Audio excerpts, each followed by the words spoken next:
Good morning, everyone. This is your Unit 9, Week 1, Day 2 on synthesizing. That's our whole Unit 9.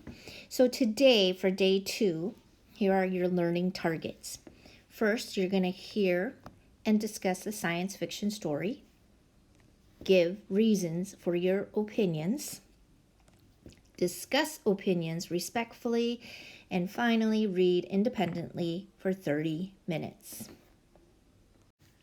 So on Monday, you guys read a review of Mrs. Buell, and then you made your own review of the story of Jesse Owens and put that in discussion. So remember, this week you will be learning to write a book review. So as you think about our learning targets, I said the word opinion a couple of times. And what your goal this week is to write a book review. Yesterday we read and discussed a review of Jesse Owens and Mrs. Buell, right? So right now, when we think about opinions, I want you to think about this question. Why is it important to form opinions and make judgments as you read?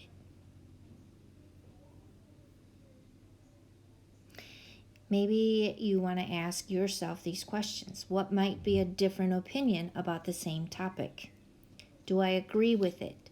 So as you're reading, you're thinking of these questions because as a reader, you're obviously thinking about what you are reading, and plus you also know that you have to have an opinion in order to make a book review. So these are some of the questions that you might think of. What might be a different opinion about the same topic? Do I agree with it? Is this text written well? Do I believe what the text is saying? What is the author's opinion? Do I want to read more texts like this? So all of these are good questions to ask yourself as you are reading, because your goal is to have an opinion by the time you are done reading a text. Let's talk science fiction. So what do you think you know about science fiction? What science fiction stories have you heard or read? So go ahead and shout them out. What science fiction movies have you seen? So I'm looking at these pictures, and I know that you know that's from Star Wars. This is your Roblox avatars, right? All the different characters in Roblox. And then these are just lots of different human avatars looking different. I know Facebook just came out with different avatars. Bitmojis are different avatars, right? So let's go back to science fiction. Remember, science fiction stories are often about life in the future and feature amazing inventions and scientific developments, such as like time travel, space travel, and robots. So in this story that I'm going to read called Zoo, you are going to hear about an incredible zoo. So this is called Zoo by Edward D. Hawke. And what I am going to do is stop 3 times, and the first part is you're going to listen, and then you're going to think, and then you are going to respond. And I will ask you a question, and I'm going to just give you a lot of space to answer instead of you having to stop and go back. So let me start with the first part of the Zoo. Zoo by Edward D. Hawke. The children were always good during the month of August, especially when it began to get near the 23rd. It was on this day that Professor Hugo's interplanetary zoo settled down for its annual 6-hour visit to the Chicago area. Interplanetary, which means like between planets, right? Before daybreak, the crowds would form long lines of children and adults both, each one clutching his or her dollar and waiting with wonderment to see what race of strange creatures the professor had brought this year. In the past, they had sometimes been treated to a three-legged creatures from Venus, or tall, thin men from Mars, or even snake-like horrors from the somewhere more distant. This year, as the great round ship settled down to the earth in the huge Tri-City parking area just outside of Chicago, they watched with awe as the side slowly slid up to reveal the familiar barred cages. So this is going to be our first stop. You just listened. I'm going to ask you a question and think. What happens in the part of the story you just heard? What do you think will happen next? Think. Respond out loud.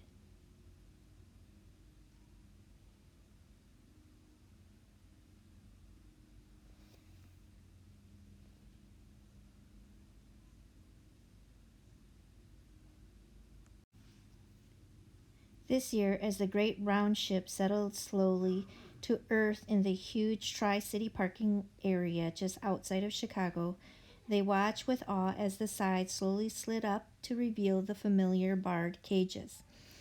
In them were some wild breed of nightmare, small, horse-like animals that moved with quick, jerking motions and constantly chattered in a high-pitched tongue. Squeaky voices, right? The citizens of Earth clustered around as Professor Hugo's crew quickly collected the waiting dollars, and soon the good professor himself made an appearance, wearing his many-colored rainbow cape and top hat. "Peoples of Earth," he called into his microphone. The crowd's noise died down as he continued. "Peoples of Earth, this year you see a real treat for your single dollar. The little-known horse spider people of Khan brought to you across 1,000,000 miles of space at great expense. Gather around, study them, listen to them, tell your friends about them. But hurry, my ship can remain here only 6 hours." And the crowd slowly filled by, at once horrified and fascinated by these strange creatures that looked like horses but ran up the walls of their cages like spiders. "This is certainly worth $1," one man remarked, hurrying away. "I'm going home to get the wife." What's your prediction from what's going to happen next? What do you think about what you just heard? What happens in the part of the story you just heard? Please respond out loud. What do you think will happen next?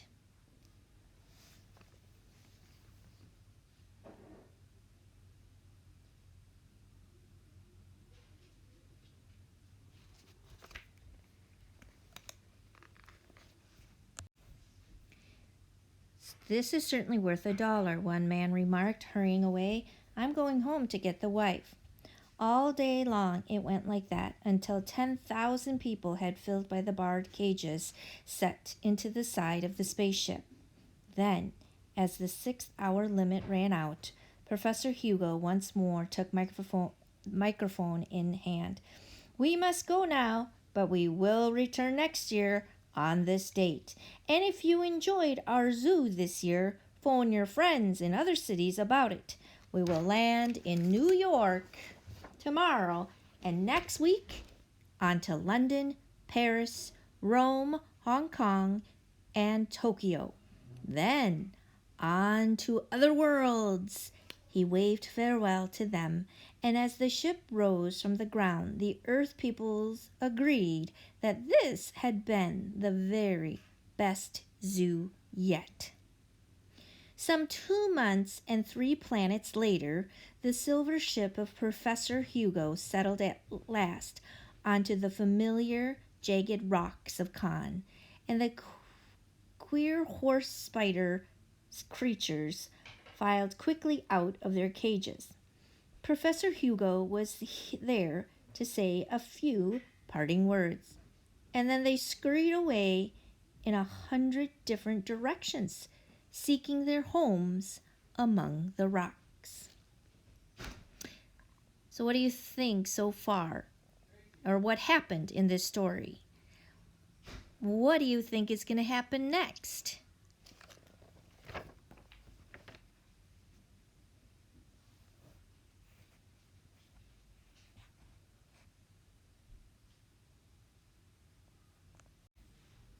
Professor Hugo was there to say a few parting words, and then they scurried away in 100 different directions, seeking their homes among the rocks. In one, the she creature, the female, was happy to see the return of her mate, her partner, and offspring, her child. She babbled a greeting in the strange tongue and hurried to embrace them. "It was a long time you were gone. Was it good?" And the he creature, the male, nodded. "The little one enjoyed it especially. We visited 8 worlds and saw many things." The little one ran up the wall of the cave.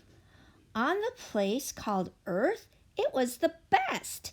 The creatures there wear garments like clothes over their skins, and they walk on 2 legs."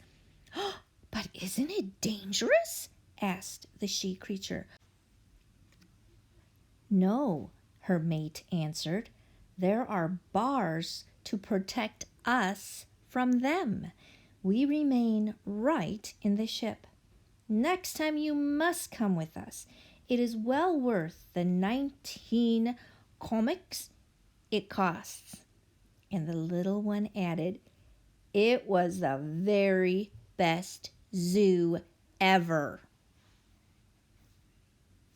So let's talk about this story. Okay, so what was this story about? And what was interesting, right? What was interesting or unexpected about this story? So let's do quick talking, right? What was interesting or unexpected about this story, and what was this story about? Sorry, guys. All right, so I was a little fooled, right? That was fun. As you listen to the end of this story and was asked the question, what is this story about and what is interesting or unexpected about this story? Maybe some of you might have said, well, I didn't expect the horse spider people to be intelligent like humans. I didn't expect them to talk, did you? And the reason I think this is that the creatures, I just thought they were creatures.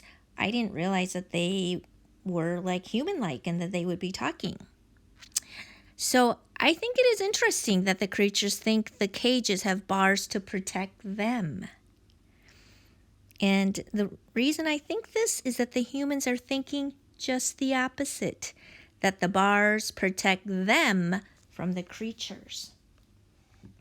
And I loved that the fact that at the end, the little creature child said that was the best zoo ever.